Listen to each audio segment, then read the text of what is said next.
السلام علیکم ویورز، کیا حال ہیں؟ کیسے ہیں آپ سب؟ میں امید کرتی ہوں آپ سب خیریت سے ہوں گے اور سب ٹھیک ٹھاک ہوں گے۔ ویلکم کرتی ہوں آپ سب کو ہمارے چینل میڈیسن ٹیکنیکل نبیلہ میں۔ ویورز، آج کی ہماری انفارمیشن سیفکسائم کیپسول 400 ملی گرام کے بارے میں ہوگی۔ Cefixime capsule 200 M G, 400 M G اور سیرپ کی صورت میں دستیاب ہوتے ہیں۔ آج ہم جانیں گے 400 ملی گرام کیپسول کے فائدے، سائیڈ ایفیکٹ، یوزز اور جانیں گے کہ کیسے اس ٹیبلٹ کا استعمال کرنا ہے۔ تو سب سے پہلے ہم اس کیپسول کی کمپوزیشنز کے بارے میں جانتے ہیں۔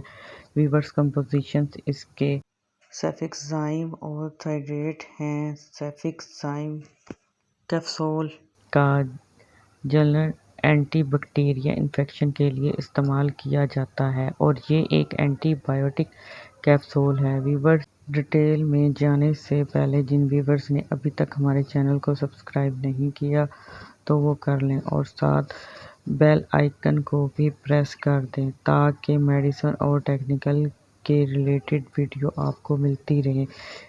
ویورز، اب تفصیل سے جانتے ہیں کہ اس کیپسول کے فائدے اور جانتے ہیں کہ کن کن مقاصد میں ان کیپسول کا استعمال کر سکتے ہیں۔ ویورز، RTI یعنی ریسپیریٹری ٹریکٹ انفیکشن میں سیفکسائم کیپسول کا استعمال کر سکتے ہیں۔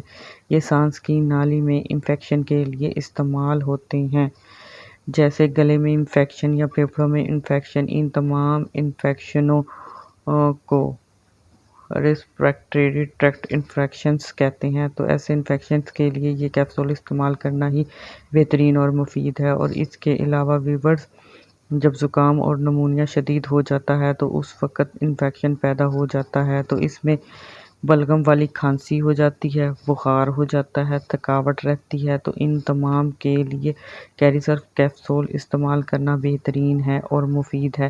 اور اس کے علاوہ یہ گلے میں ٹونسلز کے لیے بھی استعمال کیے جاتے ہیں، اس کے لیے بھی یہ کیپسول استعمال کرنا بہترین ہے۔ اور اس کے علاوہ اگنوریا انفیکشنز میں بھی استعمال کر سکتے ہیں۔ اگنوریا انفیکشن میں یہ ہوتا ہے کہ میل اور فیمیل کے جنسی اجزاء میں انفیکشن ہو جاتا ہے۔ یہ ایک دوسرے بیکٹیریا کی وجہ سے لگ جاتے ہیں جو جنسی سرگرمیوں کی وجہ سے ایک دوسرے میں منتقل ہو جاتے ہیں۔ اس کے لیے بھی بہترین اور مفید کیپسول ہے۔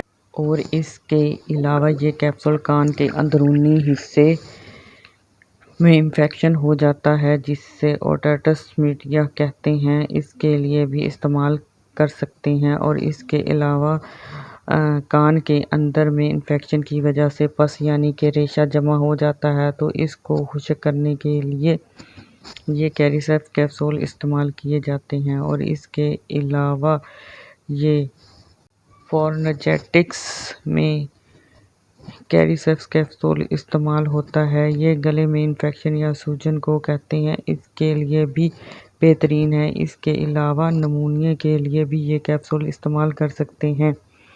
نمونیا میں یہ ہوتا ہے کہ اس پھیپھڑوں میں سوجن ہو جاتی ہے جس کی وجہ سے کھانسی اور بخار ہو جاتا ہے۔ تو ویورز، نمونیا کے لیے بھی یہ کیپسول کیریسرف استعمال کرنا فائدہ مند ہے۔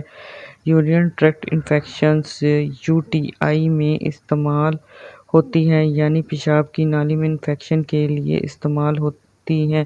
یہ ایک بیکٹیریا کی وجہ سے ہو جاتے ہیں۔ یہ ٹائفائڈ بخار کے لیے بھی استعمال کر سکتے ہیں یہ کیریسرف۔ اس کے علاوہ یہ کیپسول مختلف قسم کے اسکن انفیکشن کے لیے استعمال کر سکتے ہیں۔ اور اس کے علاوہ ویورز، اگر سرجری کے بعد زخم ہو جائے اس کے لیے بھی یہ کیپسول استعمال کر سکتے ہیں۔ تو ویورز، یہ تھے کیریسرف 400 ملی گرام کیپسول کے فائدے۔ اور اب جانتے ہیں اس کے سائیڈ ایفیکٹ۔ ویورز، اس کیپسول کو استعمال کرنے سے سائیڈ ایفیکٹ پیدا ہو سکتے ہیں، یعنی کہ چکر کا آنا ہو سکتا ہے، متلی یعنی کہ الٹی ہو سکتی ہے، سر میں درد ہو سکتا ہے، پیٹ خراب ہو سکتا ہے، بد ہضمی اور معدے میں جلن ہو سکتی ہے۔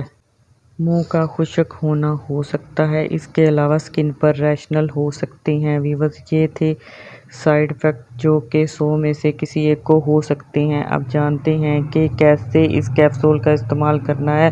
ویورز، ایک کیپسول دن میں 1 مرتبہ استعمال کریں اور وہ بھی کھانا کھانے کے بعد 5 سے 7 دن تک استعمال کریں۔ یہ تھے استعمالات، اور اب جانتے ہیں کنٹرانڈیکیشنز جن کے لیے یہ کیپسول استعمال کرنا منع ہے۔ شدید دست میں یہ کیپسول منع ہے۔ کنٹرانڈیکیشنز: حاملہ خواتین استعمال نہ کریں۔ دودھ پلانے والی مائیں استعمال نہ کریں۔ جو الرجی رکھتے ہوں وہ استعمال نہ کریں، اور گردے کے مریض استعمال نہ کریں۔ اور اس کے ساتھ ہی ہماری ان انفارمیشن کا اینڈ ہوتا ہے۔ ویورز، اگر ہماری انفارمیشن اچھی لگی ہو تو لائک کریں، شیئر کریں، سبسکرائب کریں اور بیل آئیکن کے بٹن کو ضرور پریس کر دیں۔ خدا حافظ۔